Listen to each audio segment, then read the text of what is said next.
அனைவருக்கும் வணக்கம். என் பேர் மகேஸ்வரன். இங்கே தேனி மாவட்டம் காமாட்சிபுரத்தில் உள்ள சென்டெக் வேளாண் அறிவியல் மையத்தில் திட்டை ஒருங்கிணைப்பாளர் பொறுப்பில் இருக்கேன். ஸோ என்னோடய துறை உளவியல் துறை.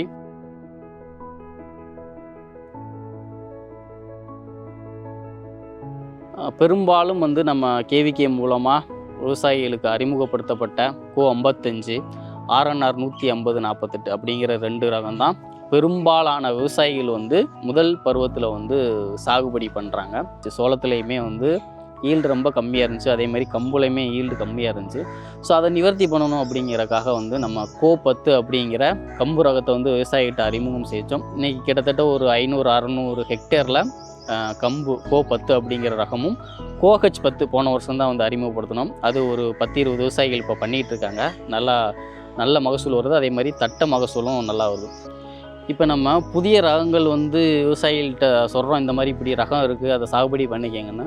ஆனால் அதை விவசாயிகள்கிட்ட போய் சேராத முக்கிய காரணம் என்னன்னு பார்த்தீங்கன்னா, விதை அவங்களுக்கு சரியான விதை கிடைக்காது. போன வருஷம் பார்த்திங்கன்னா நம்ம VRI 10 அப்படிங்கிற நிலக்கடலையை சாகுபடி செய்ய விவசாயிகளுக்கு கொடுத்துருந்தோம். ஸோ நல்லா ஃபஸ்ட்டு சீசனில் நல்லா வந்துச்சு. ஸோ அடுத்த வருஷம் இதை விதை உற்பத்தியாக பண்ணலான்னு சொல்லிட்டு 5 பேர்த்துக்கு விதை உற்பத்திக்காக பயிற்சி கொடுத்து அவங்களுக்கு விதைகள் கொடுத்துருந்தோம்.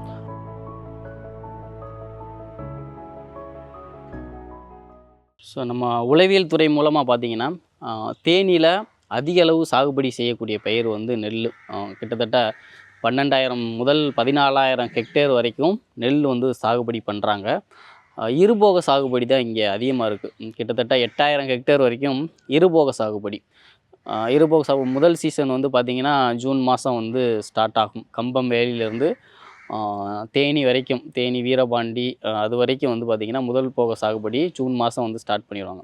இது பெரும்பாலுமே ஒரு மத்திய கால அளவுள்ள நெல் ரகத்தை தான் சாகுபடி பண்ணுவாங்க.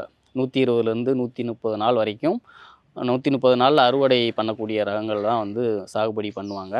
ஸோ இது பார்த்திங்கன்னா பெரும்பாலும் நம்ம கேவிகே மூலமாக விவசாயிகளுக்கு அறிமுகப்படுத்தப்பட்ட கோ 55 RNR 150 48 அப்படிங்கிற 2 ரகம் தான் பெரும்பாலான விவசாயிகள் இந்த முதல் பருவத்தில் சாகுபடி பண்ணுறாங்க. இந்த நெல் ஃபஸ்ட்டு சீசனில் சாகுபடி பண்ணக்கூடியது எல்லாமே ஆற்று பாசனம், முல்லை பெரியாறு, அதே மாதிரி அங்கே சோத்துப்பாறை, அந்த மாதிரி பகுதிகளில் ஆற்று பாசனம் மூலமாக விளையக்கூடியது. இது நம்ம நெல்லை பொறுத்த வரைக்கும். அதுக்கப்புறம் பார்த்திங்கன்னா மக்காச்சோளம் கிட்டத்தட்ட ஒரு 6,000 ஹெக்டேர் நம்ம தேனி மாவட்டத்தில் சாகுபடி பண்ணுறாங்க. ஒரு 3-4 வருஷத்துக்கு முன்னாடி மக்காச்சோளத்தில் படைப்புழு அப்படிங்கிறது மிகப்பெரிய பிரச்சனையாக இருந்துச்சு. ஸோ அதில் ஒரு ஜாயிண்ட் எஃபோர்ட்டாக நம்ம வேளாண் அறிவியல் மையம், அதே மாதிரி தமிழ்நாடு வேளாண் பல்கலைக்கழகம், அதே மாதிரி நம்ம வேளாண்மை துறை மூலமாக நிறைய அவங்களோட ஆராய்ச்சி வெளிப்பாடுகளை நம்ம விவசாயிகளோட நிலத்தில் முன்னிலை செயல் விளக்க திட்டமாக செயல்படுத்தி பல்வேறு விதமான பயிற்சிகள் எக்கச்சக்கமாக ஒரு 30-40 பயிற்சிகள் கொடுத்து நிறைய விழிப்புணர்வு வாசகங்கள், நிறைய ட்ரைனிங் மெட்டீரியல்ஸு, லீஃப்லெட்டு, போஸ்டரு நிறைய நம்ம செயல்படுத்தி அந்த மக்காச்சோளத்தில் படைப்புழு மேலாண்மையை இன்றைக்கி கட்டுக்குள்ளே கொண்டு வந்துருவோம். இன்றைக்கி அதோட பாதிப்பு ஓரளவுக்கு கம்மியாக இருந்தாலும் நிறைய விவசாயிகளுக்கு அது தெரியுது. எப்படி ஆரம்பத்திலிருந்து நம்மளுக்கு இந்த படைப்புழுவை கண்ட்ரோல் பண்ணுறது அப்படி எல்லாமே விவசாயிகளுக்கு விழிப்புணர்வு அடைஞ்சிட்டாங்க. ஸோ அது ஒரு முக்கியமான செயல்பாடு நம்ம மக்காச்சோளத்தை பொறுத்த வரைக்கும். அதுக்கப்புறம் தானியங்கள், முக்கியமாக கம்பு, சோளம் அப்படிங்கிறது பெருவாரியாக கிட்டத்தட்ட 5,000 ஹெக்டேர் வரைக்குமே சாகுபடி பண்ணுறாங்க, சோளம், கம்பு எல்லாமே. ஸோ இதில் பெருசாக பிரச்சனை அப்படின்னு பார்த்திங்கன்னா எல்லாருமே கொஞ்சம் பழைய கால வெரைட்டியை தான் போடுறாங்க. ஏன்னா பெரும்பாலும் மானாவாரி பகுதியில் போடுறதுனால அவங்க கால்நடைகள் வச்சுருப்பாங்க. அந்த கால்நடைகளுக்கு தீவனமாக பயன்படுத்துறதுக்கு தான் சோளம், கம்பு இதை பெரும்பாலும் 2 பர்பஸ்க்காக பயன்படுத்திக்கிறாங்க. இப்போ நம்ம அசஸ் பண்ணி பார்க்கும்போது ஈல்டு ரொம்ப கம்மியாக இருந்துச்சு. சோளத்துலேயுமே ஈல்டு ரொம்ப கம்மியாக இருந்துச்சு, அதே மாதிரி கம்புலையுமே ஈல்டு கம்மியாக இருந்துச்சு.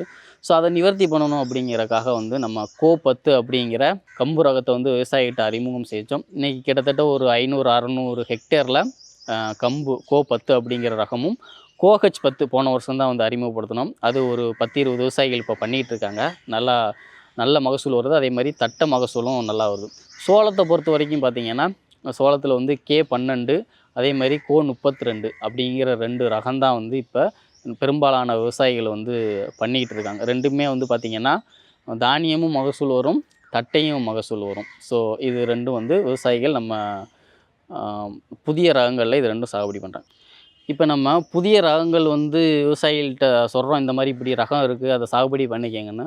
ஆனால் அதை விவசாயிகள்கிட்ட போய் சேராத முக்கிய காரணம் என்னன்னு பார்த்தீங்கன்னா, விதை வந்து அவங்களுக்கு சரியான விதை வந்து கிடைக்காது. இப்போ நம்ம என்ன பண்ணுறோம் அப்படின்னா, நம்ம முன்னிலை செயல்களுக்கு திட்டத்தப்பவே வந்து நல்லா, அதாவது நல்லா சாகுபடி செய்யக்கூடிய 2 விவசாயிகள் 3 விவசாயிகளை வந்து தேர்ந்தெடுத்து, ஸோ அவங்களுக்கு வந்து சான்றளிக்கப்பட்ட விதையை வந்து எப்படி உற்பத்தி பண்ணுறது அப்படிங்கிற பயிற்சி கொடுத்து அதை வந்து பதிவு பண்ணி கொடுக்குறோம்.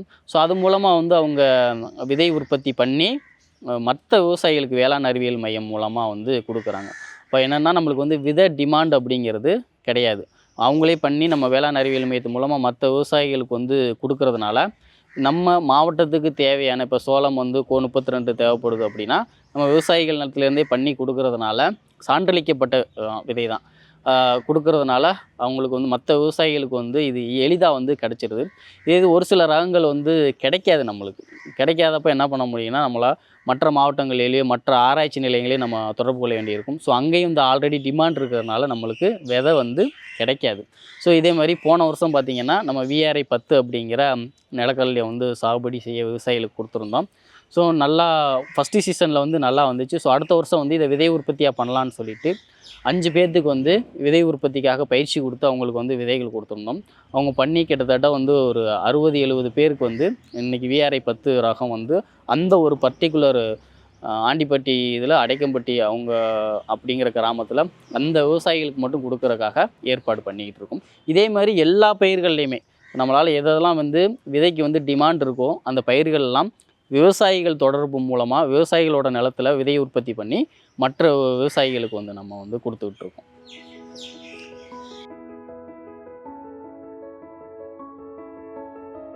நம்ம பெரும்பாலும் பயன்படுத்தக்கூடிய கலப்பை 5 கலப்பையாக இருந்தாலும் சரி, 11 கலப்பையாக இருந்தாலும் சரி, சட்டி கலப்பையாக இருந்தாலும் சரி, இல்லை வந்து சுழல் கலப்பை டிஸ்காரன்னு சொல்லக்கூடிய சுழல் கலப்பையாக இருந்தாலும் சரி, எல்லாமே மண்ணில் அரை அடி வரைக்கும் தான் மண்ணை கிளறி விடும், இல்லைன்னா மண்ணை வந்து திருப்பி போடும். நம்மளுக்கு உளிக்கலப்பைன்னு ஒரு கலப்பை இருக்குது. அது வந்து 1.5 அடி, கிட்டத்தட்ட 45 சென்டிமீட்ரு அது வரைக்கும் உழவு செய்யும். நீங்கள் ஒரு 3 வருஷத்துக்கு ஒரு முறை, இல்லைன்னா 5 வருஷத்துக்கு ஒரு முறையாவது, 3 வருஷத்துக்கு ஒரு முறை கட்டாயம் பண்ணணும்.